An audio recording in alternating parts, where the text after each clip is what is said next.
تبارك الذي نزل الفرقان على عبده ليكون للعالمين نذيرا.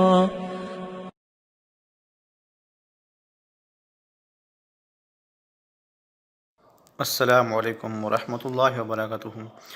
نبی کریم صلی اللہ علیہ وسلم نے ارشاد فرمایا کہ جب جمعرات کا دن آتا ہے تو اللہ تعالیٰ فرشتوں کو حکم دیتا ہے کہ جاؤ زمین پر، اور وہ فرشتے زمین پر آتے ہیں اور ان کے ہاتھوں میں سونے کے قلم اور چاندی کے ورق ہوتے ہیں، اور وہ ان سے ان لوگوں کے نام لکھتے ہیں جو شب جمعہ اور جمعہ کے دن آپ صلی اللہ علیہ وسلم پر زیادہ سے زیادہ درود پاک پڑھتے ہیں۔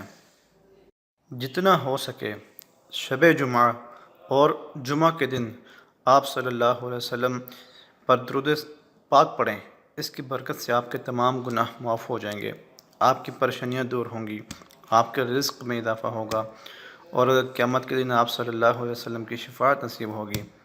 درود پاک کو اپنا وظیفہ بنا لیجئے۔ ویڈیو کو لائک کیجئے اور شیئر کیجئے۔